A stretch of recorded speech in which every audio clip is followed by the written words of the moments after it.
Pour moi, les épreuves où elles te brisent, où elles te forgent, mais que ce soit ou l'un ou l'autre, c'est toi qui as la matière entre les mains. C'est toi qui décides ce que tu fais des épreuves auxquelles tu es confronté. J'ai été confronté à des situations humaines extrêmement compliquées. Moi, j'en sais rien, peut-être pas. Et en fait, la beauté du truc, c'est de continuer de courir derrière cet état-là et peut-être plus jamais l'atteindre.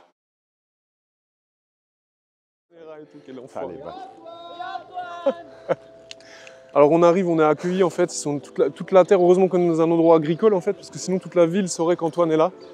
La guest star arrive à Rennes. Fatigue. Rennes CrossFit, alors j'ai pas forcément l'accent, tu vois. C'est Remes. Remes. Ouais. Ok, donc là on est arrivé, on a récupéré Antoine à la gare. Avec 5 heures de retard. 6 heures de retard, mais c'est la SNCF, ça fait plaisir. Donc vous allez voir un trois quarts de si je te dis 1, qui est déjà passé. Il s'est déjà entraîné ce matin, il a fait du squat. 1, c'est le nombre de neurones qu'ils ont on pour va deux. faire en fait 2 sessions, on va faire une session avec du snatch. Et puis après ça va WOD, tout ça, on va voir ce que ça donne quoi. Eh oui, c'est pour que tu viennes me caresser les pecs. Ah mais je vais tout faire moi. Caméra ou pas caméra, à la branlée. C'est ça mon JC. Ça va? Bien et toi? En forme? Ouais, toi aussi? Bien arrivé? Frérot, galère, non? que des galères de ouf. Que des galères de ouf. Ça va, Kiko? Salut. Salut les gars. Adrien, enchanté. Bah Jean-Charles, enchanté. Ça va mon gros? Salut.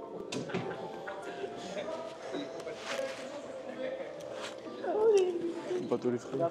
Rien, en fait, ça, on n'a pas besoin d'Antoine, on va filmer que le petit ski, tu vas lui faire des vues. Elle est vachement photogénique, elle, tu peux y aller.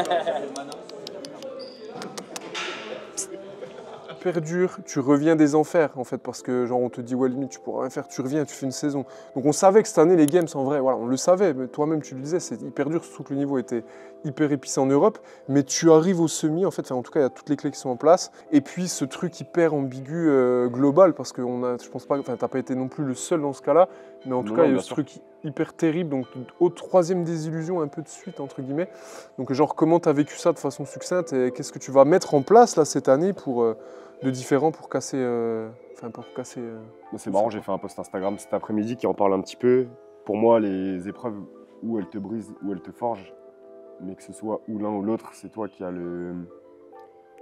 la matière entre les mains. C'est toi qui décides de ce que tu fais des épreuves auxquelles tu es confronté. Donc non, je suis hyper content, c'est hyper positif. Je me suis fait opérer il y a 8 mois maintenant et je suis revenu, je suis plus fort qu'à l'époque où je me suis fait opérer alors que potentiellement on m'avait dit que le sport ça serait compliqué, voire que peut-être ça pourrait mettre un terme à ma carrière. Donc non, j'ai une chance incroyable d'en être là où j'en suis aujourd'hui, donc je suis super content. T'as combien en poids de corps là? 91, 90, 91 à peu près. T'as pris un peu là par rapport à la dernière fois, non? De quoi? Tu faisais 87, 88 non? Ouais, j'étais plus léger avant. C'était le goal, ouais. Ouais, j'aimerais bien être encore un peu plus lourd. Encore un peu plus? Ouais, j'aimerais bien faire 93, 94.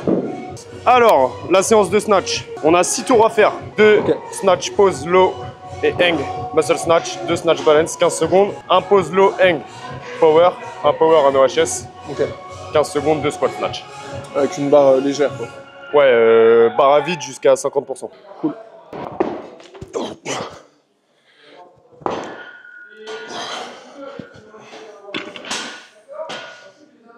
Il fait chaud, hein? On se croirait un peu sous les tropiques, Adri, qu'est-ce que t'en penses? Je te jure. Très chaud, très humide. Ouais, j'ai pas fait de snatch depuis longtemps, moi. Donc là, Antoine, il est en train de monter progressivement en charge. Il y a un complexe, vraiment, où on va travailler toutes les positions, travail d'explosivité, monter progressif en charge. Ça va lui permettre de fixer les positions et d'être délié pour la suite. À chaque fois, il y a 15 secondes de reste. Donc à la fin, quand tu finis ta série, tu es un petit peu essoufflé. Mais ça permet d'être bien délié avant d'attaquer des charges plus lourdes après. Ça me gêne de moins en moins. Après, là, il fait chaud. Ouais. Donc tu vois, j'ai passé 2 heures dans le train, la voiture. J'ai l'épaule qui est déjà chaude entre guillemets parce que le corps est chaud. Quand il fait froid, c'est autre chose. Il faut vraiment que je prenne le temps de me mobiliser, faire des exercices. Après, je fais encore une séance de kiné en présentiel toutes les semaines, le mardi. Et j'ai 3 séances de kiné à la boxe. C'est du renfort spécifique à faire toutes les semaines. C'est des séances de 45 minutes à 1 heure. Donc je suis obligé quand même de mobiliser, d'entretenir beaucoup plus qu'une épaule normale. Et au-delà de ça, j'ai quand même besoin de chauffer plus, de l'étirer plus. Je la glace quand même tous les soirs. Enfin, tu vois, t'es obligé de rester dans une routine qui est contraignante. Si je rate une séance je préfère rater un renfort plutôt que rater une séance de réhab de l'épaule. Parce que si je rate une séance de réhab de l'épaule, le snatch ça devient compliqué. Tous les mouvements overhead, c'est l'enfer. Donc je préfère faire sauter une séance de renfort et continuer à faire ma rep de l'épaule plutôt que l'inverse. Ok. Sinon, je le paye direct. Donc là, en fait, avec ce qu'il nous explique, il priorise vraiment sa réhab, c'est normal. Il préfère en fait louper une session de renfort ou autre pour prioriser sa réhab et garder sa routine au niveau de l'épaule. Vous voyez déjà un peu le mindset.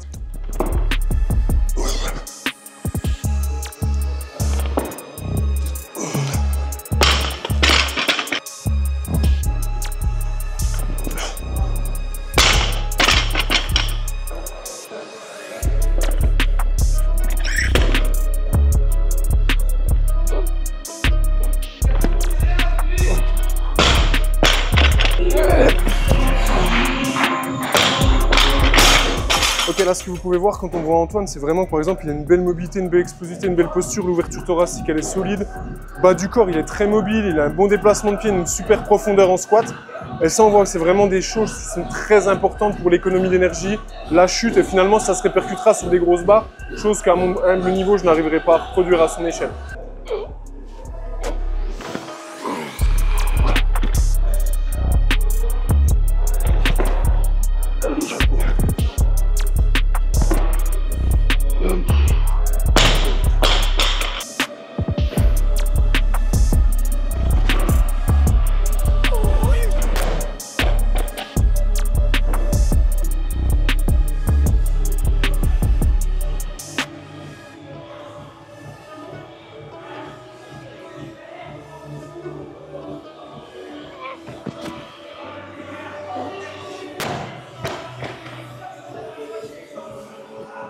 Là, on va monter encore, mais ce sera en wave. Donc 3, 2, 1, et à chaque fois, on augmente le poids.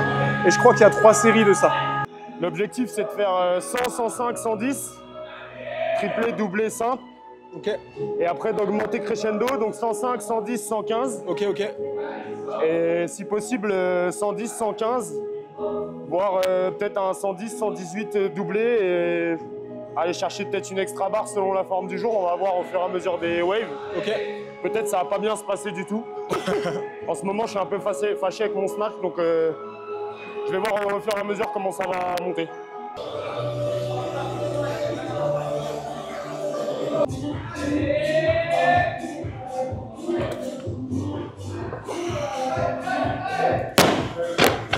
« 110, elle est bien passée. Hein. Elle était mieux tirée que 105 avant, qui était mieux tirée que 100. Plus c'est lourd, plus j'essaie de faire l'effort, mais La petite minute de reste, elle fait bien sur la première rep. ouais. Quand t'en as qu'une, tu sais que t'en as qu'une seule, Ouais, ça va un tout tu mets tout d'un coup, c'est ça. ça te met bien. Si t'en as 3, tu te dis, ah, la première, vas-y, j'en garde un peu. Ouais. Si elle passe bien, tu te dis la deuxième, j'en garde encore un peu mieux. Et en C'est fait, 1 des fois, minute tu ou 2 minutes? C'est 2, voire 2,30 normalement. Ok. Je fais ma première série normalement juste avant toi, tu me diras ce que t'en penses. Vas-y. 2 mois et demi sans snatch. Je te jure. En fait, je suis passé en mode hybride training parce que après la compète, j'avais plus le temps de m'entraîner des blocs de 3 heures, je bosse trop. Donc, je fais des fois des 1 heure, 2 fois 1 heure. Une course à pied, j'ai pris tellement cher au 57, je me suis dit merde, faut que je fasse ça.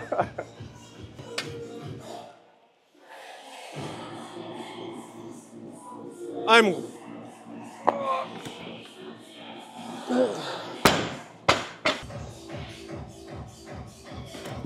Oui.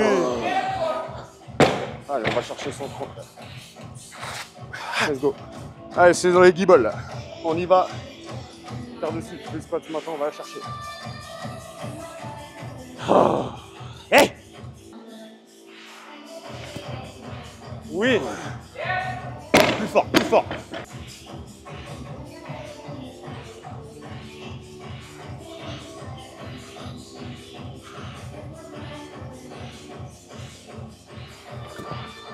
Ah! Allez, prends le temps, gros. Prends le temps. Mets de la vitesse. C'est avec les jambes. Plus fort. Tu sais faire là, va la chercher. Allez, fini là.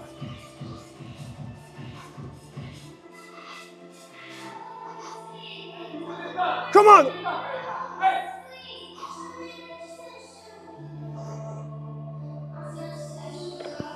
Yes! Fais fort là, putain. C'est la dernière, regardez comme elle va passer facile. Yo. Oh.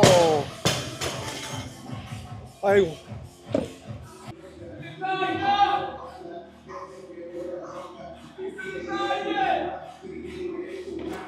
Oula.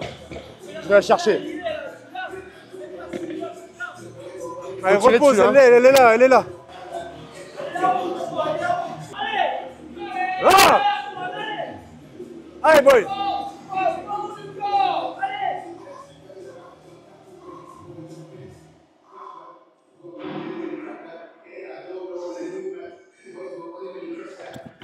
Oh, ok les amis, ben moi je suis content, j'ai fini sur une barre à 90 en wave, il n'y a pas à se plaindre, ça fait longtemps que j'ai pas fait de snatch, vu que je fais plus de hybride training, je pense que ça fait 2 mois et demi que j'ai pas snatché, à part un peu en power vraiment léger, donc ouais 2-3 mois que j'ai pas fait de snatch, donc vraiment cool.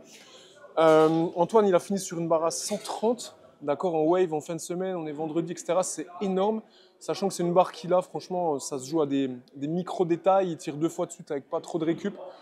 Donc franchement c'est magnifique, il y a plein de gens qui font que de l'haltérophilie à un niveau quand même élevé, qui font pas ces barres là, donc franchement c'est chouette. Bon, petit bar à 130 raté 2 fois, c'est dommage, ça fait un moment que je cours après. J'ai fait un PR à 128 en compète il y a 2 mois. J'ai amélioré de 3 kg mon record. Je suis content parce qu'en ce moment je suis assez irrégulier sur mes barres au snatch et surtout à l'entraînement. En compétition j'arrive assez bien avec l'adrénaline à régulariser mes barres. À l'entraînement sur le snatch c'est vraiment très fluctuant, autant sur le clean and jerk j'arrive à avoir une régularité dans mes séances, autant sur le snatch d'une séance à l'autre c'est très compliqué. Tu vois, la semaine dernière j'ai doublé 110 très difficilement. Aujourd'hui je fais 3 barres à 120, enfin 3,5 parce qu'il y en a une qui est ratée. Donc déjà incroyable. Après je mets un plus 10. C'est pas la meilleure chose à faire que de mettre plus 10 d'entrée de jeu. Mais je voulais la tenter, je sentais que j'avais les cannes. Je la rate 2 fois de pas grand chose. Donc c'est dur, mais sur ce type de barre, t'as pas de marge d'erreur, surtout quand tu tires sur un record. Frustré parce que j'ai envie de la passer. Mais c'est bien, c'est de bonne augure pour la suite de la saison. Je vois que j'ai les cannes. On sort d'un cycle où il y avait pas mal de vitesse, notamment sur les jambes, au niveau du squat et tout. Donc je sens que c'est en train de payer petit à petit, que ça monte en gamme. Donc j'ai hâte de voir. Là, j'ai les compètes qui arrivent dans 15 jours. J'ai hâte de voir ce que ça va donner. Là, on va faire un EMOM affreux. Mais bon, c'est des trucs où les cobayes, ça va, j'ai toujours aimé ça, donc je suis grand en fait. Je préfère ça que des burpees en vrai. Donc c'est MM5, ça veut dire chaque minute un nouveau départ, il y a 10 calories à faire, mais sub 15 secondes, donc il faut envoyer des watts. Et après, il y a 3 snatchs un peu lourds. Pour ma part, ce sera 60, je ne peux pas travailler à 80, je vais tenir 1 minute. Sinon, ouais, 60 c'est bien, je pense. Ouais, 60 c'est bien. L'objectif là, c'est vraiment de travailler sur le pic d'intensité. Et du coup sur le lift sous fatigue avec les jambes bien remplies de l'éco-bike. C'est un moment qui va pas être sympa à passer, mais il faut le passer quand même. Ce que j'écoute comme musique, alors de la techno j'aime bien, mais peut-être pas aussi hard que celle-ci. Électro j'adore. Rap américain j'aime bien aussi, je trouve ça sympa. J'écoute un peu de tout à vrai dire. Rap français de temps à autre, mais de par mon passé de policier, il y a certains sons que j'ai un peu de mal à écouter. Quand ça commence à dire nique la police ou j'ai les ports dans le rétro, c'est un peu compliqué, tu vois. C'est con hein, parce qu'il y a des instrus qui sont sympas, mais il y a des fois où c'est un peu... comment dire? C'est un peu compliqué pour moi d'écouter ce genre de son.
Il essaie de récupérer son âme, je pense.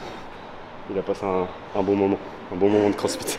C'est-à-dire qu'il a passé un mauvais moment. On rigole, mais il a bien bougé. Il a adapté le WOD, on a vu pour lui adapter le WOD un peu plus à son niveau. C'est ce que je lui disais, c'est un peu le propre du crossfit, c'est que tout le monde peut bouger ensemble en adaptant pour chacun. Et ça, c'est vraiment la base du sport. C'est un bon moment. Ouais, grave, ça va. Quand on est fini, c'est content. Non, c'est bien, c'était super. Bon, moi, il faut se gérer un peu. Hein. Moi, je peux pas, je suis obligé de me gérer. Je joue le malin sur un truc comme ça. Deuxième tour, je vais au vestiaire. Ouais, donc non, c'est bien. En vrai, strictage SPE, je suis content. Fais que du strict press, des trucs comme ça, puis tu vois, ça m'a pas fait régresser. Parce que d'habitude, je suis nul à chier. Non, mais t'as bien vu, en vrai, le WOD est très difficile malgré tout. Il y a beaucoup de volume sur le haut du corps. Ouais, c'est vrai. Parce que les cobayes, tu bouges le haut du corps. Strictage SPE, thruster, legless rope climb. Au final, tes épaules, elles sont tout le temps en action. Ah, après, moi, j'ai pas fait de la legless, donc d'accord. Ouais, mais même, tes épaules, elles sont tirées vers le haut, donc t'es toujours en train de les mobiliser. Premier thruster, c'est dur de bien tenir. Ouais, parce qu'on n'était pas super chaud sur le mouvement, on était chaud, on était échauffé, mais c'est vrai qu'on n'a pas fait trop d'échauffement spécifique parce que la séance aujourd'hui était un peu courte. Le premier thruster que j'ai pris à 61, le coup de mon épaule à gauche là, ils étaient comme ça, je pense. Ah ouais. Bah, j'avoue que la première série de thruster, je sais même pas si elle a posé sur mes épaules les trois premières. Ok, donc on espère que cet épisode vous a plu. En tout cas, voilà, épisode 1, Rédemption, on va te suivre. Merci déjà pour ton temps. J'ai survécu à cette demi-journée, parce que toi, tu t'étais entraîné ce matin en plus. Je me suis entraîné un petit peu ce matin, ouais. J'avais fait une séance de back squat ce matin, très légère, assez rapide. Mais du coup, là, pareil, cet après-midi, on a dû faire du condensé au vu de l'emploi du temps, mais c'était cool. Très légère pour Antoine, ça finissait à combien en squat, série de 2 ? Non, c'était des séries de. En fait, j'ai fait un 18-6-4 sur une gamme montante avec des pourcentages bas, mais avec des tempos. Et j'avais 2 séries avec max répétition à faire à 140 kg, 3 secondes de tempo à la descente, 1 seconde de pause en bas à 140 kg. Ça donne combien de reps 8 reps sur les 2 séries. Ça brûle un peu quand même. Ouais, ça pique un peu. Donc vous avez vu l'entraînement vraiment cool. Là, on voit que franchement, le snatch incroyable. 130, elle est pas loin, détail. Il en manque un peu, ouais. Il en manque un peu. C'est bien, ça veut dire qu'il y a encore du travail. Il y a toujours du travail, mais c'est cool. Moi, je vois encore tes stories il y a 6 mois en fait, de snatch, reprise 100. Chaque semaine, une victoire, 90, puis 95, victoire à 103, victoire à 108 et tout. Et là, on est sur. En fait, on peut dire que tu es revenu à ton prime d'avant, presque. En tout cas, sur ce mouvement-là, je sais pas pour le reste. Mais... Je pense que globalement, je suis plus fort qu'avant l'opération. L'avantage que j'ai eu, c'est que comme il me manquait un bras, entre guillemets, j'ai beaucoup travaillé la puissance dans les jambes. J'ai quand même aussi pas mal travaillé tout ce qui était le bas du dos. Donc en termes de force, je pense que je suis plus fort que ce que j'étais avant l'opération. Après, là où ça reste compliqué, c'est ce que je te disais tout à l'heure, c'est tout ce qui est placement technique, tout ce qui est réhab. Si je peux pas me permettre de rater une séance, parce que si je rate une séance, derrière, il y a des petits réglages qui sautent. Alors tu vois, c'est pareil avec le niveau de fatigue. Il y a des jours où ça va, il y a des jours où ça va moins bien. Aujourd'hui, c'était un jour où ça allait bien, j'avais pas de douleur sur l'épaule. Elle bougeait très bien, comme je t'ai dit tout à l'heure, tu vois, il y avait une température assez élevée, il faisait chaud. Ça m'aide aussi à me sentir mieux tout de suite. Quand il fait un peu plus frais, que c'est un peu moins mobile, etc., c'est souvent plus compliqué à bouger. Donc non, je suis hyper content, c'est hyper positif. Je me suis fait opérer il y a 8 mois maintenant. Non, j'ai une chance incroyable d'en être là où j'en suis aujourd'hui, donc je suis super content. Ok, topissime là-dessus. Du coup, nous, quand on a Antoine en tête, en tout cas, si on suit le CrossFit, on a cet athlète incroyable avec, tu sais, en plus, après, t'es clivant, moi, en tout cas, dans le bon sens du terme, parce que t'es vraiment très sportif, à fond sur ton truc, tu vas pas bouger les amplitudes, il n'y a pas d'excuses, c'est toujours... Enfin, ça, en fait, on adore, en fait, le truc, ok, il n'y a pas besoin de débat, il y a ci, il y a ça, et c'est vrai que quand on se met à ta place, quand on est en fait attaché à toi sportivement, en tout cas moi c'est le cas, tu vois, on voit que des fois on a envie de hurler pour toi, mais injustice, tu vois, de voir ça. Et du coup, en vrai, si on fait un petit truc, je dirais une petite temporalité un petit peu, de ces 2 dernières années en vrai, il y a eu, t'arrives en fait challenger, open incroyable, quart incroyable, semi. T'es passé à rien avec cette histoire un petit peu de handstand en fait. Si près mais si loin. Voilà, si près mais si loin, donc handstand. Là on travaille très dur le handstand, je dis handstand, je me mets dans le truc. Tu travailles très dur le handstand, tu mets des clés incroyables en place, chute trottinette. Skateboard, putain, j'y arrive pas. Et j'en veux pas, je sais pas pourquoi, j'imagine tous les mecs en trottinette électrique tomber, donc je suis en longboard. Skateboard. C'est un peu plus viril quand même. Plus viril, j'avoue. Effectivement, j'ai eu cette blessure, j'en reviens. Derrière, il y a ces quarts de finale où, avec ce WOD 1 litigieux pour certains, pas pour d'autres. Encore une fois, si j'avais été irréprochable, ça ne me serait pas arrivé, donc pas d'excuses. Il faut toujours relativiser. Je pense qu'encore une fois, mon métier de policier m'aide à relativiser toutes ces choses-là. Moi, c'est dans mon éducation, c'est dans ma culture. Je ne suis pas dans la culture de l'excuse, bien au contraire. Enfin, tu me connais un petit peu, donc tu sais que c'est pas dans mes gènes, entre guillemets. Donc, ouais, non, j'ai envie de repartir en avant. Ma saison CrossFit, elle n'est pas finie pour autant. La saison CrossFit Games, c'est une chose. Ça va me permettre de voir un petit peu l'envers du circuit, faire les compètes que j'avais peut-être plus trop l'habitude de faire les années passées. de par les semi-finales. Ça va être sympa, ça va me permettre aussi, je pense que ça met un petit peu de bois dans le feu, dans le sens où j'étais encore une fois, tu vois, sur les quarters comme sur les semis de l'année d'avant, si proches mais à la fois si loin. Et en fait, de les avoir vus de loin après les avoir vécus de l'intérieur, on se rend vraiment compte de la chance qu'on a encore plus. Je pense, tu vois, je me suis rendu compte là quand j'ai regardé Lyon dans mon canapé, je me suis dit putain mais ouais, qu'est-ce que je fais là, tu vois. Et moi j'ai envie d'être là-bas et je pense que ça va me redonner encore plus envie de travailler encore plus dur si on peut le faire, tu vois, ouais. pour retourner là-bas. Après on en a discuté avec Alex, avec Clem, avec Laura qui est ma préparatrice mentale. J'en ai discuté aussi avec mon agent. On a manqué de précision sur l'année 2024 et les manques de précision qu'on a eu sur l'année 2024, on les aura pas sur l'année 2025. Et concrètement, ça se matérialise comment? Sur des répétitions qui étaient discutables et qui n'auraient pas dû l'être. Okay. Sur un rythme de vie qui doit évoluer aussi. On est toujours à la recherche de la performance et en fait, quand tu améliores d'1%, bah, tu as toujours 1% qui peut venir encore en plus derrière. Ouais, bien sûr. Et encore 1% derrière. Donc je pense que j'ai travaillé sur plein de choses, j'ai amélioré plein de choses, mais j'ai encore du taf et c'est ce qui fait la beauté du sport. Et ce que j'aime à dire, et c'est ce qui est vrai, c'est que tu as parlé de prime tout à l'heure et en tant que sportif, toute ta vie, tu cours après ton prime. Et ce que je trouve vraiment incroyable, c'est que tu sais jamais quand est-ce que tu l'atteins et tu continues de courir après ce truc-là. Donc peut-être que mon prime est déjà derrière moi, j'en sais rien, peut-être pas. Et en fait, la beauté du truc, c'est de continuer de courir derrière cet état-là et peut-être plus jamais l'atteindre. Moi, je pense pas qu'il soit derrière toi. Je pense que là, tu as encore du temps à jouer. Là. Puis on voit direct que là, ça remonte, les choses sont en place, tu as repris la confiance, ça t'a donné faim. Il va falloir maintenant tenir la distance parce que c'est une course d'endurance. C'est un sport de maturité, le crossfit, quoi qu'on en dise. Ouais. On voit Victor, cette année, c'est le plus jeune qualifié aux Games. Il a 21 ans. Je crois que le plus vieux, si je dis pas de bêtises, il a 34 ou 35 ans. Ouais. Donc c'est quand même un sport de maturité, malgré tout, même si ça reste un sport d'explosivité, c'est avant tout un sport de puissance. L'avantage de la puissance, c'est que ça peut continuer de se développer avec l'âge. Après, je suis pas un ancêtre non plus, je viens juste d'avoir 30 ans, donc j'ai encore quelques années devant moi. J'en ai peut-être pas 10. T'as un gratin de mec de plus de 30 ans à fort. J'en ai peut-être pas 10, mais il me reste quelques années, je compte bien les mettre à profit. Donc ouais, ça va être intéressant de voir comment ça évolue, comment j'arrive à continuer à progresser. Je sens que j'ai encore de la progression, de la marge de progression dans les pattes, donc ça c'est cool. Je pense que le jour où je sentirai que j'en ai plus ou que ça devient plus compliqué, je verrai peut-être les choses autrement. Aujourd'hui, c'est pas encore le cas, j'ai pas encore touché peut-être ma limite, donc c'est intéressant de voir jusqu'où je peux pousser le curseur. Ok, bon, on a hâte de voir ça. Écoute, je te fais un gros check. Merci beaucoup. Gros, cool. Les amis, n'oubliez pas, s'il vous plaît, si vous visionnez cette vidéo, il est impératif, regardez-moi dans les yeux, allez suivre ces réseaux. N'oubliez pas que ces athlètes qui ont une vie monastique, qui travaillent très très dur, vivent de la visibilité que vous leur donnez. Donc il faut aller s'abonner pour leur donner de la force. Si ce contenu vous a plu, c'est un devoir. Faites-le. N'hésitez pas à me donner un peu de force en vous abonnant aussi à la chaîne, j'en profite pour vous dire ça. Et suivez, c'est le premier épisode d'une série de plusieurs vidéos, donc on veut vraiment être au cœur de l'activité et suivre Antoine à fond. Donc voilà, merci à vous et à bientôt.